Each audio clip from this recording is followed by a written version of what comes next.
That's not fun.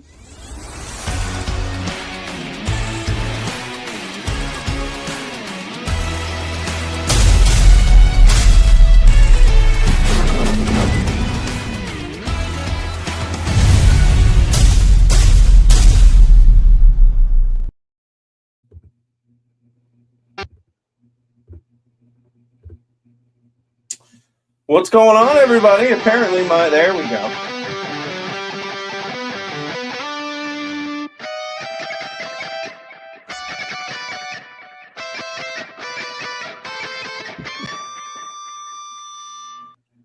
Technical glitches galore. It is what it is. Welcome into the MLB Guardcast. I am Mike Vorhies. Alongside me, as always, is Bryan Shaw. Bryan, the internet's great when it works, and then when it doesn't work, it's very frustrating. Yeah. So what was going on? The buttons weren't clicking? No, I clicked go live, and then it yelled at me and said that we've recorded too much and we need to wait. And then all of a sudden, it just did it on its own. And I was like, okay, that's wonderful. And then I'm clicking our sound, and it wasn't reacting. So it is what it is. It's, this is what happens when we do live stuff. Sometimes the equipment doesn't cooperate. Maybe it's not an us problem. Maybe it's a StreamYard problem. It might be. But that aside, Bryan, the Guardians 8-5. Who'd have thunk it? After 13 games, including one rainout, or I should say cold weather. Well, no, it was a rainout. And the Guardians had to play a doubleheader, which is all good. But 8-5, how you feeling? And then a schedule change due to the cold. That too. I forgot about that. We live in Northeast Ohio, and it was 80 degrees the day before, and then 40 the next.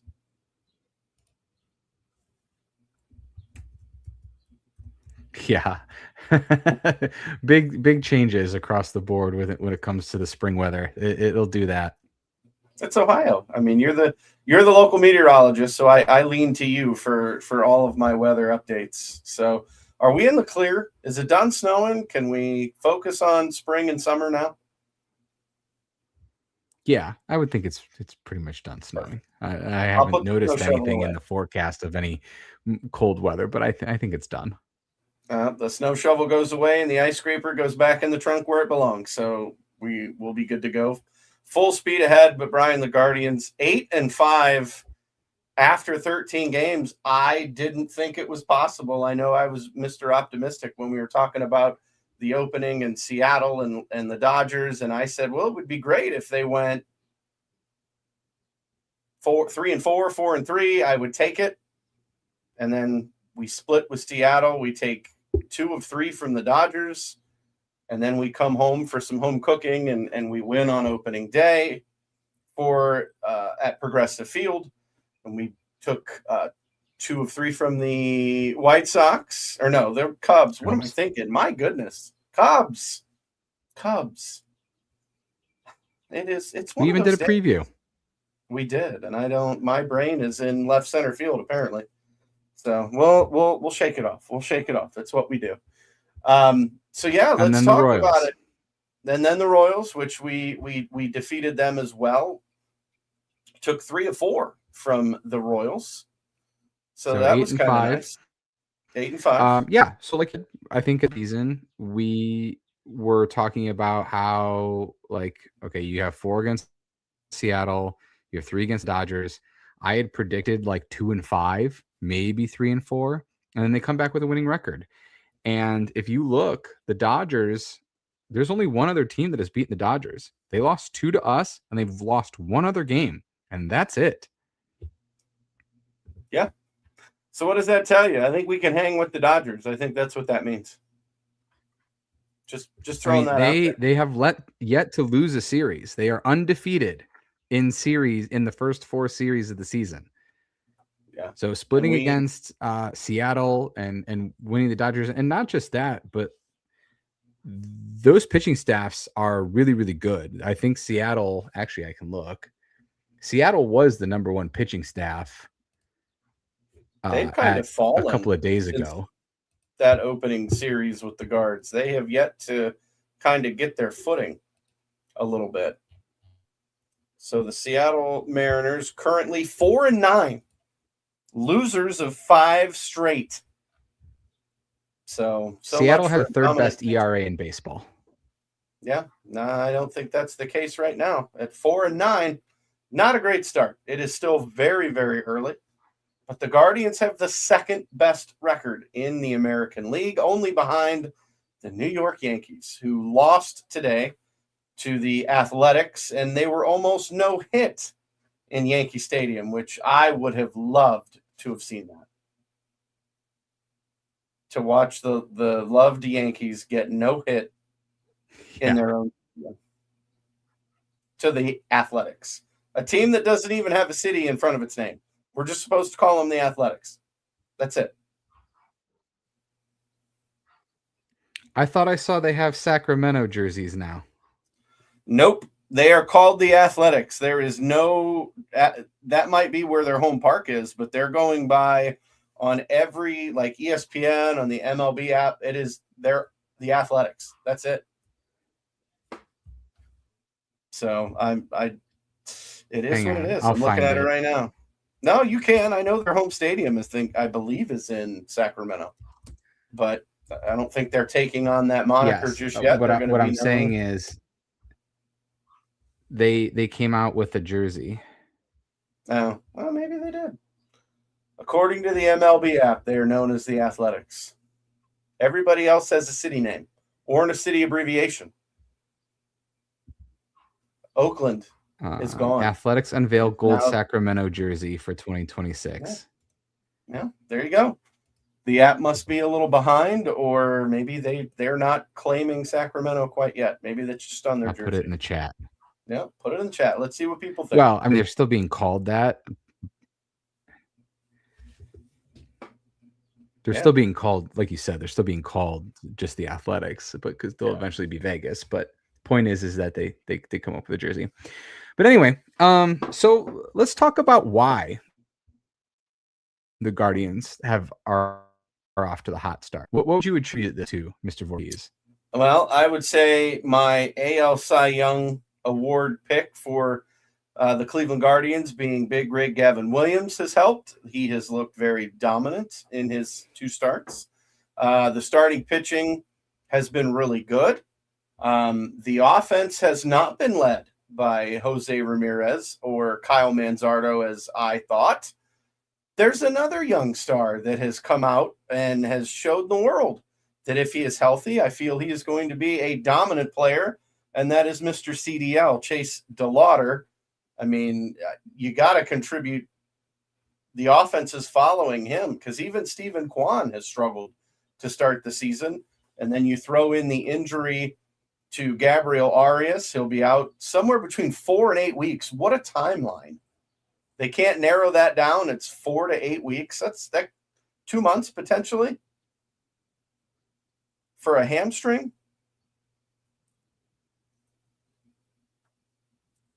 Yeah, that's a tough blow. But yes, you're right. It's been Chase Delauter. It's been Angel Martinez. It's been Gavin Williams. The starting pitching is second in Major League Baseball with a 2.67 ERA. And you did bring up the fine point of who it hasn't been. It hasn't been the guys that you would normally think of. Your top 3 hitters from last season, let me pull it up, have been at the bottom of the offense so far. Stephen Kwan has finally gotten back to above league average at 104 WRC plus. But Jose is 10th on the team in hitting. Kyle Manzardo is 13th. Kyle Manzardo's off to a really rough start so far. Kyle Manzardo. But the thing that's what's so encouraging though about this is that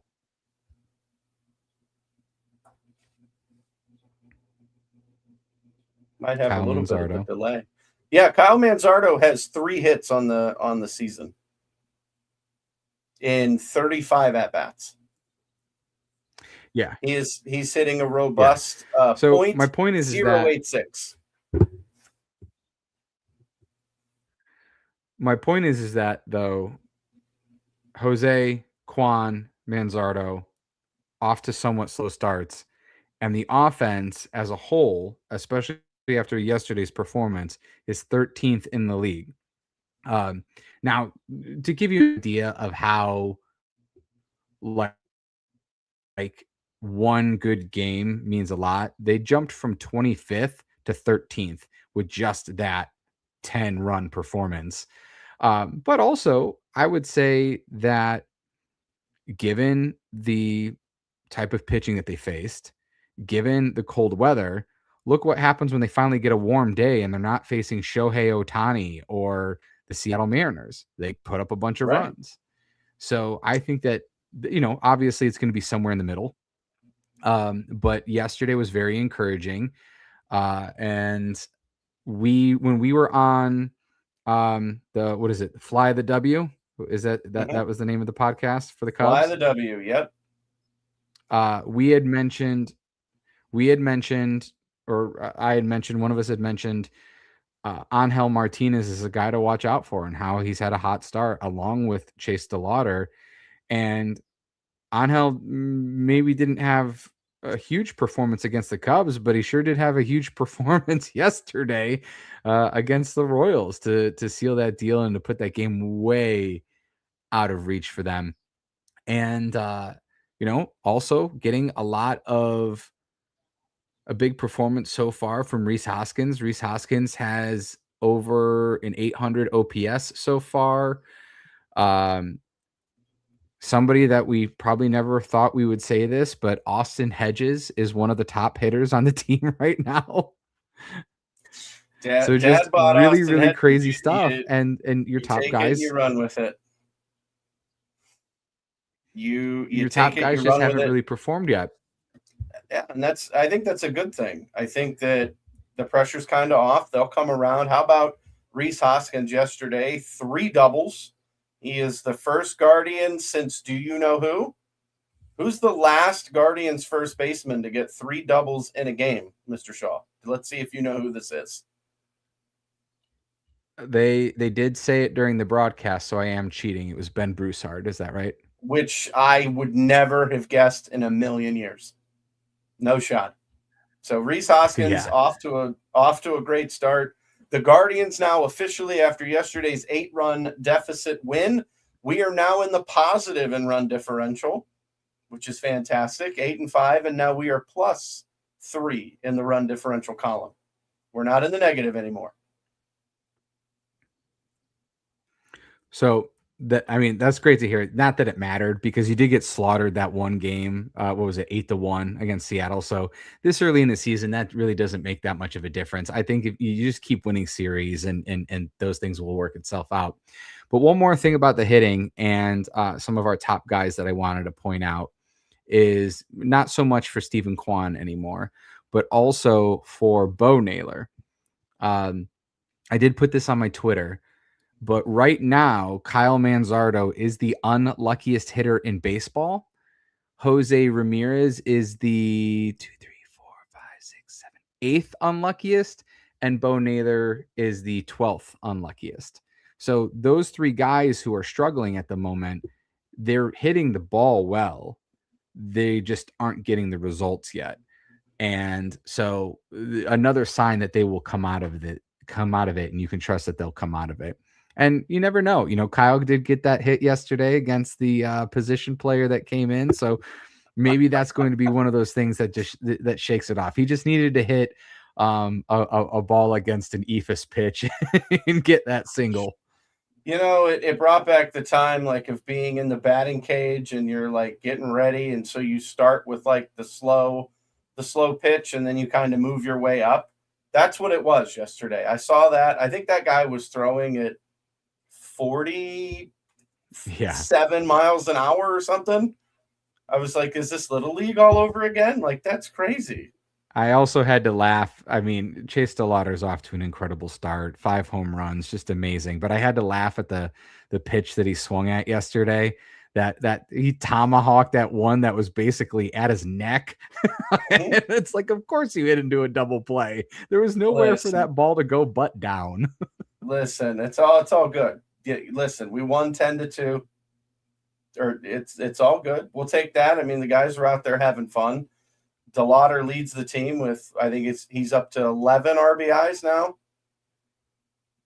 So I'm not sure. I think it was 11, if I remember correctly. I could be wrong, but I think it's yes. He 11 RBIs, and actually, Mr. Rocchio is second with 6. And congratulations to So Bryan Rocchio. they're getting performance. They're getting Mr. Rocchio. Congratulations. I was just saying that they're getting performances from all over the field. They are. And we didn't even mention the newest Guardian that has donned a jersey with Gabriel Arias going to the injured list. Juan Brito, come on down. And what does he do in his very first at-bat? He hits a double down the left field line. I have really enjoyed what I've seen out of Juan Brito. I know that he's a switch hitter, which is phenomenal. We need that. He's got some pop. Are you impressed with Juan right now to start this season, Brian? Yeah, so far so good, especially because as much grief as we've given Arias, he actually was performing pretty well. Or he was starting to come around in the last couple of games. Had some bonehead defensive plays. The one where he called off Jose and then let up was extremely annoying, and Jose was annoyed.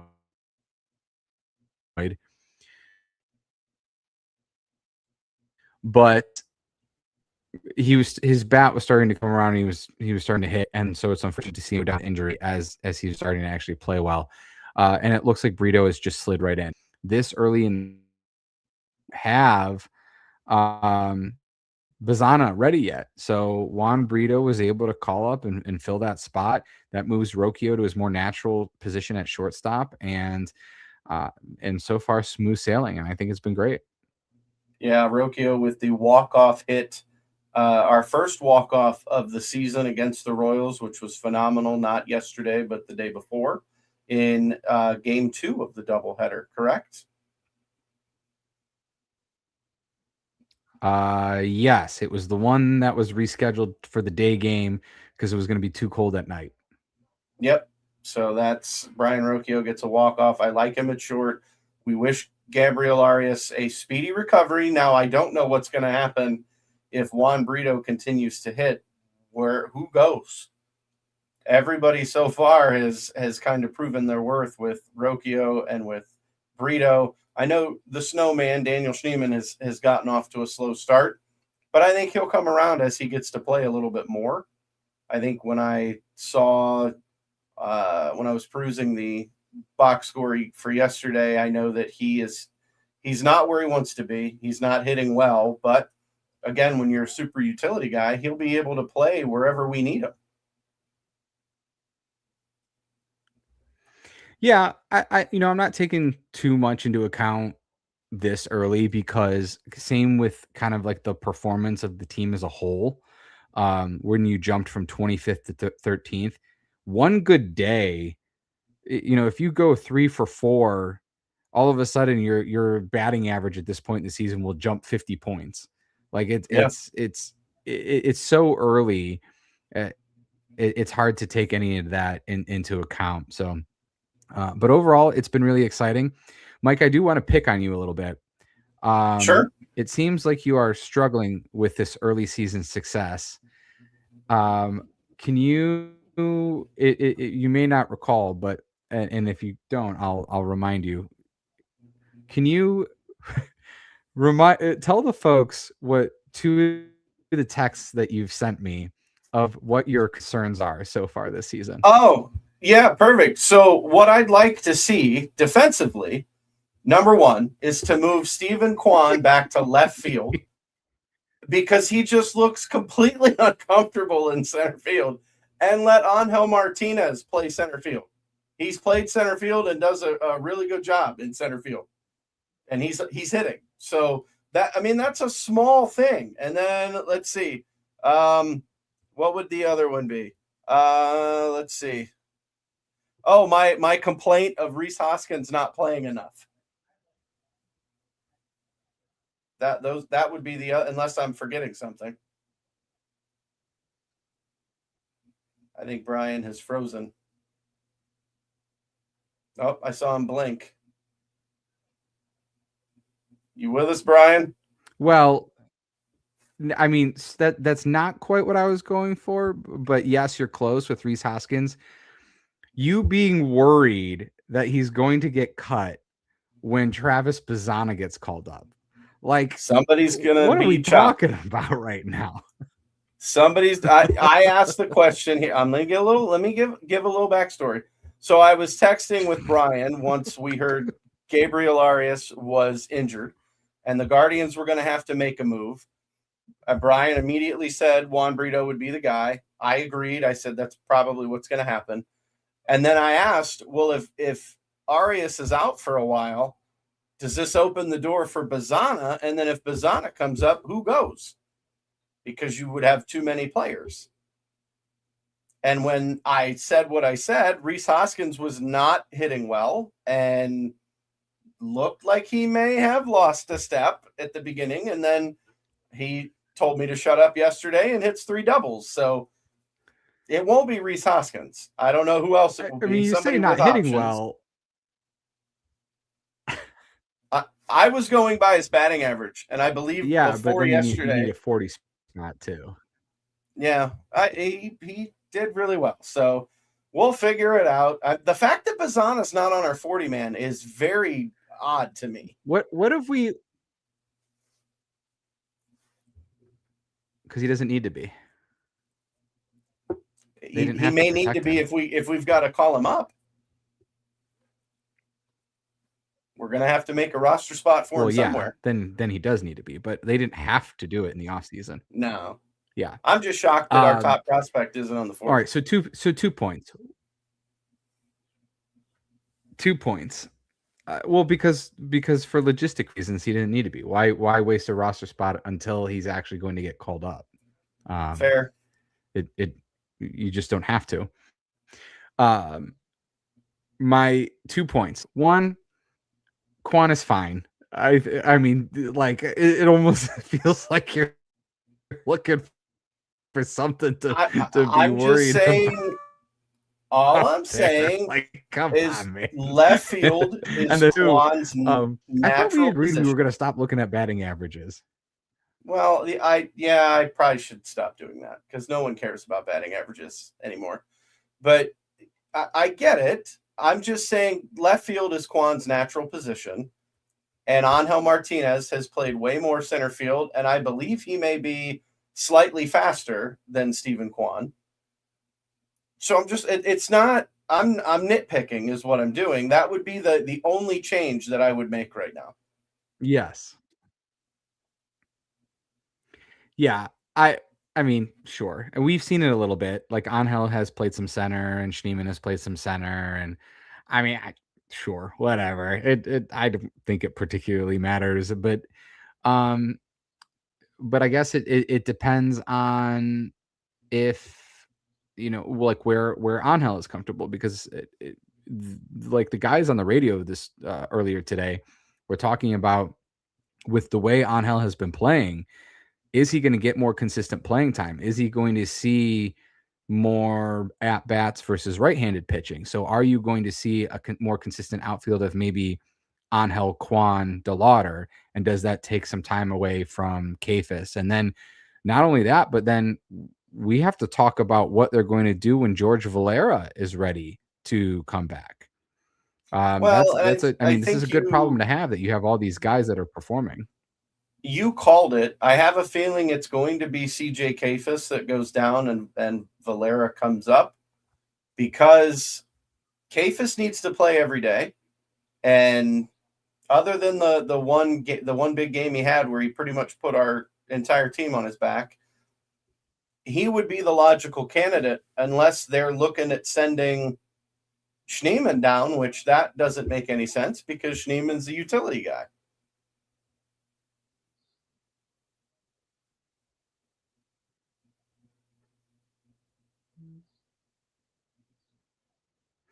Yeah.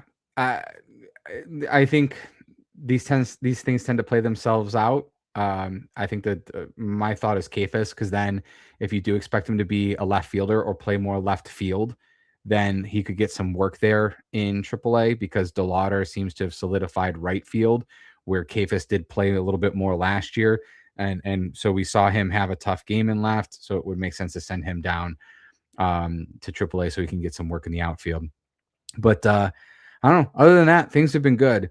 I think we should cut it off early. I think the technical glitches have just been a little much today, and we got the gist of it in. So send us off, Mike. Where can people find you?